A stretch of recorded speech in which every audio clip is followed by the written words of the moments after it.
Hey guys, welcome back to our channel. Hope you have a wonderful day. In today's video, we're going to talk about tips for staying money smart on payday.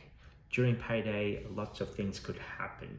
You got a lot of things to juggle. You got to pay mortgage, pay rent, utilities, anything that is overdue. You might want to start paying them off. But at the same time, you got to figure out which one is your essentials. There's a lot of things could go in a really fast environment, but sometimes you just want to go to stop and figure it out. How do I do this so that way I can set myself up financially better off in the future? So I remember sitting down looking at it when I didn't actually have a budget, just looking at all of the transaction having in my bank in my mind. It's like, wow, that's a lot of transaction happening in a typical week or typical month, from one pay cycle to another pay cycle. So I figured, okay then, what is a way that I can actually differentiate all of this? And back then, unfortunately, I had to use Excel spreadsheet. These days in the bank account, it's actually automatic adjusted accordingly for some banks out there. So certain ways that we actually deal with it when it comes to money smart on payday. Here are some of the ways that you can do. Shift your payday habit. So for example, if you get paid on Wednesday or Tuesday, first thing in the week, on the end of the week, I tend to figuring out which one is my balance, which one that needs to be distribute. So for example, would be, let's say if you have a saving account, it distributes on Friday a certain amount, so you don't touch it until Friday. After the Friday afternoon market, once it's all the transactions actually been occurred.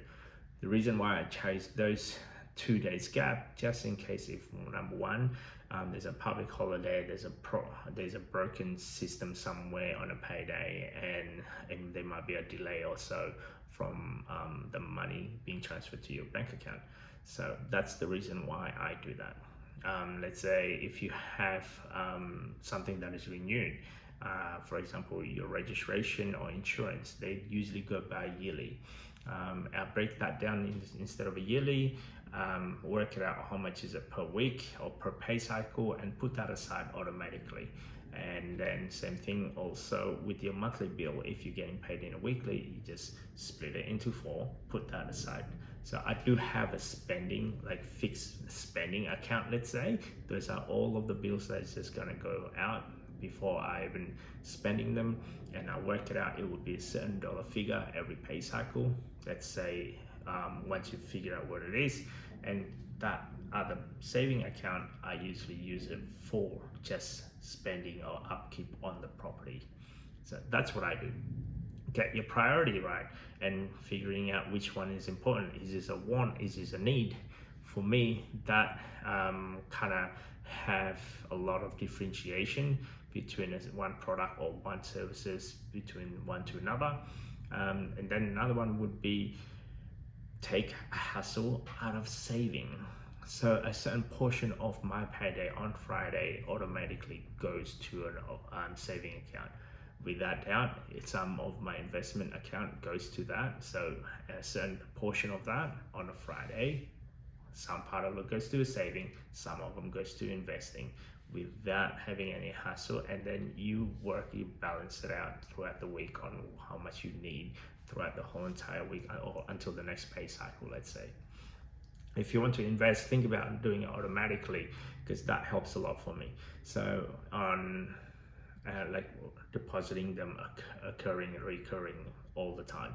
So when I do my kids account, for example, I put a deposit of certain dollar figure, put down $50 on my daughter, $50 on my son.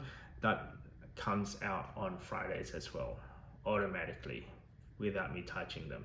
And also with our our superannuation on our retirement fund, as well as my investment account, we do that automatically. And whatever left over is whatever left over that you kind of need just in case happening throughout the week if there's a bump on the road or so. So the next one will be, how about emergency fund? So again, emergency fund goes in the automatic sector. So every Friday I'll have the emergency fund going in there. But there are certain emergency fund that you kind of need to know, you kind of need to have straight away, and that's what I do with the buffer that I have before my next pay cycle. So yeah, that's how I go about doing things when it comes to staying money smart on a payday. Most of the time, you should be able to automate all of your expenses or your investment, anything that is a recurring payment, should be able to automate that. That's just my 2 cents, guys, based on our personal experience, based on what I do with our money. If you like this type of content, don't forget to subscribe, comment, and I will see you on the next video. Bye.